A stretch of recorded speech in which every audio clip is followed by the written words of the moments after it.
কিরে বাবা, কোথায় আছিস? এই তো ট্রেনে। তোকে কতবার করে মানা করলাম, আজ আর বেরোতে হবে না। বিকাল হয়ে এসেছে, আস্তে আস্তে রাত হয়ে যাবে। আমার একটা কথাও শুনিস না। আরে অত টেনশন করো না তো, কিচ্ছু হবে না। তুমি যদি আমায় আগে জানাতে তাহলে তো আর এত দেরি করে বেরোতাম না। আর আমরা কি তোমার কেউ নই নাকি বলো তো? তোমার অসুস্থতার কথা অন্যজনের থেকে জানতে হচ্ছে। ওই জন্য তো তোকে জানাই না কিছু। দাঁড়াও না, আমাকে একবার আসতে দাও ওখানে, তারপর তোমার হচ্ছে। আচ্ছা, সাবধানে আয়।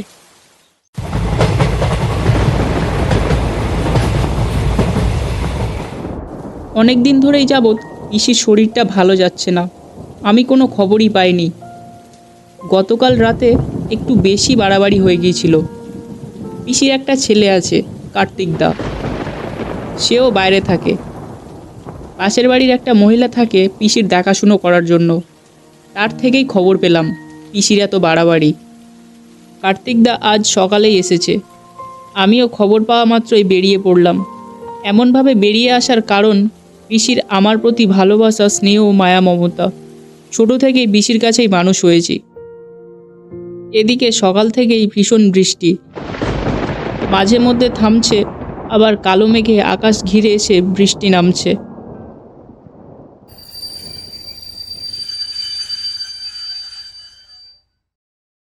স্টেশন থেকে বাইরে বেরিয়ে অটো স্ট্যান্ডে আসার পর চারিদিকে ভালোভাবে তাকিয়ে দেখলাম জায়গাটা বেশ পরিবর্তন হয়েছে।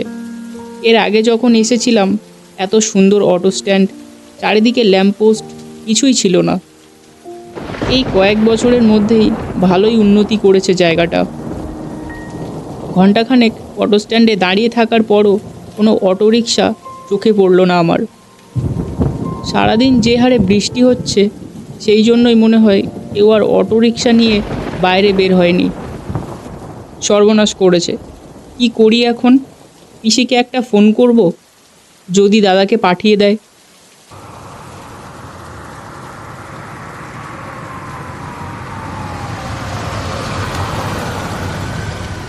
সবে পিসিকে ফোনটা করতে যাব, এমন সময় বৃষ্টির ঘন কুয়াশা ভেদ করে একটা টেম্পো ভ্যান এসে সজোরে ব্রেক কষলো আমার সামনে। কোথায় যাবেন? আগে দাদা তালতলা যাব, যদি কিছু মনে না করেন তো আমায় ওখানে একটু নামিয়ে দেবেন। আপনাকে আমি ডাবল ভাড়া দিয়ে দেবো, প্লিজ দাদা, না করবেন না। আরে না করতে যাবো কেন, চলে আসুন।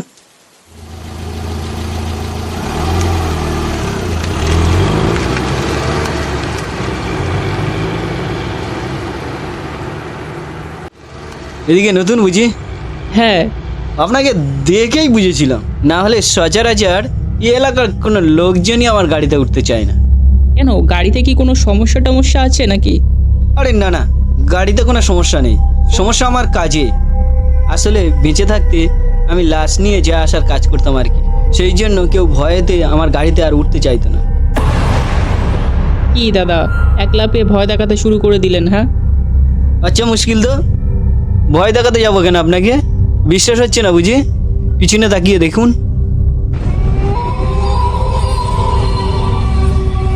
আমি পিছনে তাকিয়ে দেখলাম একটা সাদা কাপড়ে মোড়া ডেড বডি। আসলে কি বলুন তো, সবই মায়া। তাই তো মরার পরেও কাজটা আর ছাড়তে পারলাম না। একদিন ঠিক এমনই ঝড় বৃষ্টির রাতে গাড়ি নিয়ে রাস্তায় বেরিয়েছিলাম। হঠাৎই মাঝ রাস্তায় গাড়ির কন্ট্রোল হারিয়ে একটা গাছের সাথে দাঁড়াম।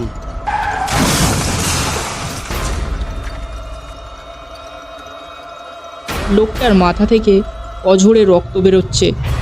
দাদা, আপনার মাথা থেকে তো রক্ত বেরোচ্ছে।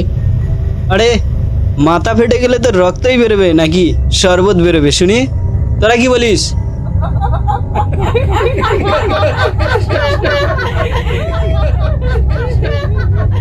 এতক্ষণে পিছনের লাশটা যেন উঠে বসেছে, সাথে আরও অনেকগুলো লাশ। ড্রাইভারটার কথাগুলো শুনে তারা সমানে হেসে চলেছে। দাদা, গাড়িটা থামান দাদা, গাড়িটা থামান। গাড়ি তো আর থামবে না। কি করবো কিছুই বুঝতে পারছি না। ভূতের হাতে জীবন দেওয়ার থেকে গাড়ি থেকে লাফ দেওয়া ঢের ভালো। যেই কথা সেই কাজ, দিলাম এক লাফ। ও দাদা, ও দাদা, এই যে উঠুন, স্টেশন চলে এসছে, উঠুন। কখন যে চোখটা লেগে গেছিল বুঝতে পারিনি। এই ঠান্ডার মধ্যেও ঘেমে পুরো স্নান হয়ে গেছি। স্টেশন থেকে বেরিয়ে অটো স্ট্যান্ডে আসার পর চারিদিকটা ভালো করে দেখে আমি অবাক হয়ে গেলাম। একটু আগে দেখা স্বপ্নের সাথে হুবহু সব কিছু মিলে যাচ্ছে। সেই ল্যাম্পপোস্ট, সেই অটো স্ট্যান্ড, এটা কিভাবে সম্ভব? অন্ধকারের কালো গহ্বর ভেদ করে একটা আলোর বিভীষিকা ভেসে আসছে। ওটা আবার সেই লাশবাহী গাড়িটা নয় তো? বুকটা আটকে উঠল। সাথে সাথেই পকেট থেকে ফোনটা বার করে পিসিকে ফোন করতে যাব। কি রে, তোর রাস্তা এতক্ষণ লাগে? আরে কার্তিক দা, তুমি? আমি তো ভয় পেয়ে গেছিলাম। তুই আবার কিসের ভয় পাচ্ছিস? না, ও কিছু না। আয়, বস তাড়াতাড়ি, আকাশের অবস্থা ভালো নয়।